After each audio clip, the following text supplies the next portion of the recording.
pouvez vous asseoir. Nous voulons saluer toutes les personnes qui sont rassemblées ici en vos rangs, grades et qualités. Que la grâce du Seigneur vous soit partagée en grande quantité pour le sacrifice que vous avez fait d'être là ce soir pour soutenir ce couple. Et nous bénissons le Seigneur pour ceux qui croient encore au mariage et qui s'y engagent. Je suis le pasteur Kwasi Victor, chargé de commencer la liturgie. Et notre papa, le papa de la maison, prophète Arnaud Jean-Baptiste, viendra les bénir à la suite. Et enfin, la cérémonie va continuer avec d'autres animations. Nous sommes rassemblés aujourd'hui pour célébrer le mariage de nos frères Diaco.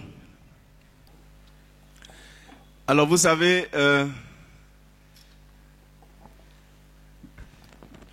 le mariage est l'une des plus belles choses que le Seigneur ait pu instituer pour les hommes. Parce que le Seigneur avait un objectif précis. Et cet objectif-là, c'était de se voir représenté sur la terre à travers des personnes humaines. Et le plan de Dieu pour le mariage, c'était créer dans un monde qu'il avait établi des personnes qui allaient valoriser la nature divine. Parce que la Bible dit que nous avons été créés selon l'image et la ressemblance de Christ.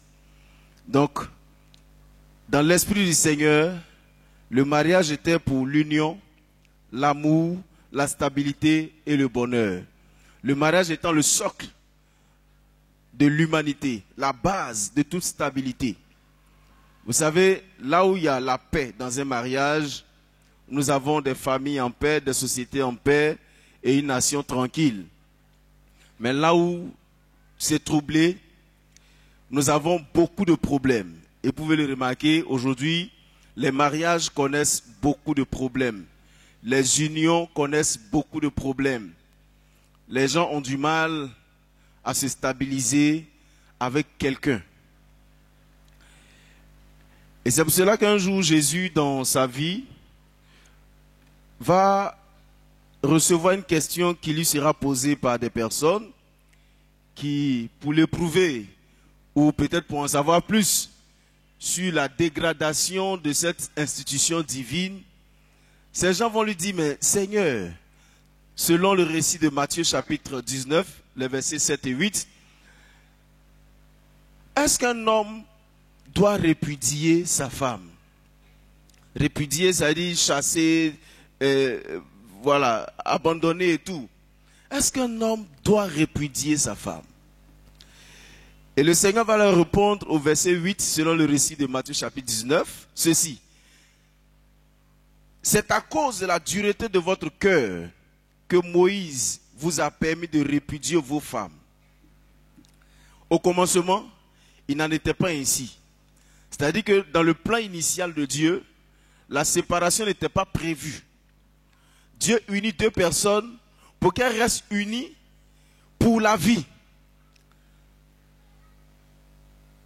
Et malheureusement aujourd'hui, il y a une dérogation dans le principe, dans le plan de Dieu concernant cette institution divine qui est le mariage, l'essence même de la vie. Parce qu'il faut qu'il y ait deux personnes pour pouvoir se reproduire et continuer à vivre et à garder ce que Dieu nous a donné comme monde.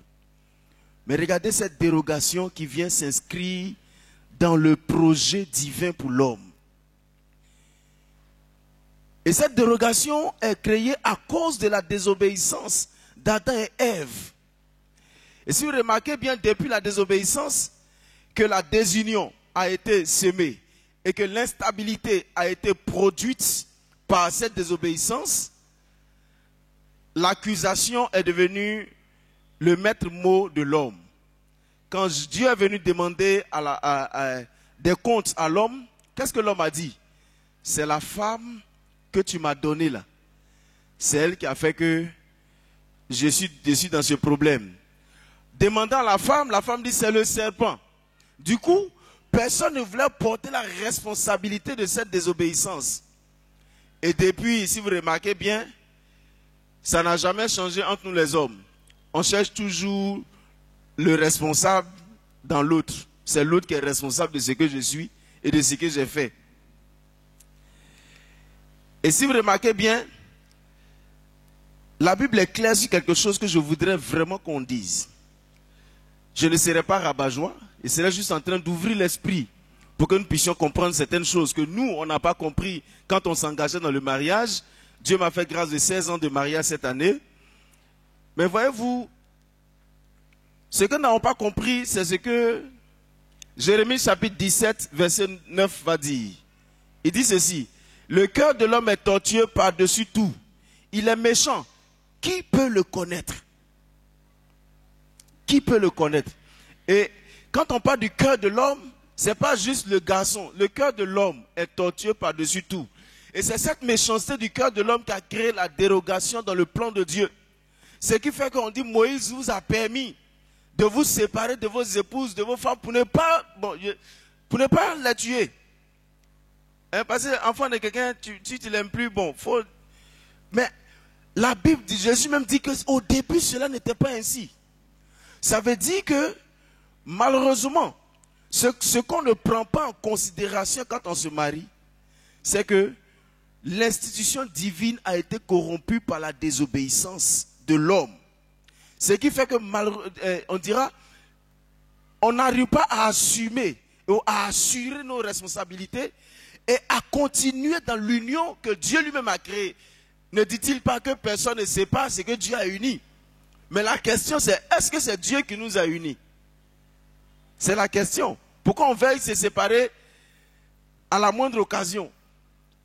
Et cette méchanceté a créé dans le cœur de l'homme l'égoïsme, l'égocentrisme. Tout le monde veut tout pour lui seul. Je suis marié, je veux que c'est à moi seul qu'on fasse du bien.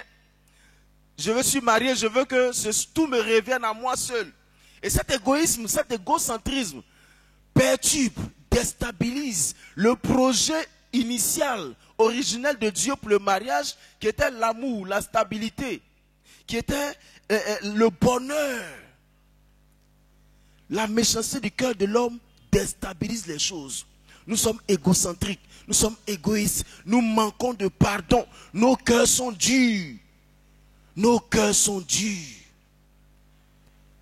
J'ai eu la grâce de faire des formations sur le conseil conjugal. Mais je suis ressorti avec cette conclusion. Il n'y a pas de loi prédéfinie pour aider un mariage à évoluer. Il y a deux personnes qui ont accepté de laisser leur cœur être transformé par le Seigneur, d'accepter de grandir et de se créer eux-mêmes leur propre bonheur par l'acceptation de l'autre de façon pleine.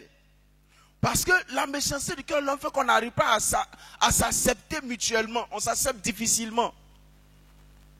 Et aujourd'hui, cher frère Jaco, nous sommes heureux de célébrer cette union et c'est un bonheur pour nous. Comme je l'ai dit au début, nous bénissons Dieu parce qu'il y a des gens qui croient encore au mariage. C'est une bonne chose. Seulement, il ne faut pas qu'on perde de vue que nous sommes des êtres humains normalement constitués, malheureusement empoisonnés par le péché, qui nous empêche quelquefois d'assumer nos propres responsabilités, et responsabilités que nous refusons d'assumer, qui nous imposent le fait qu'on croit que c'est l'autre qui est notre problème. Et finalement, on n'arrive plus à accepter. Et tout ce qu'on n'accepte pas, on ne peut pas pardonner. Je reformule. Si je n'accepte pas mon épouse ou bien mon époux tel qu'il est ou tel qu'elle est, je ne peux pas accepter de pardonner une petite faute. Nonobstant le fait que nous avons tous été contaminés par le péché qui a rendu nos cœurs durs et méchants.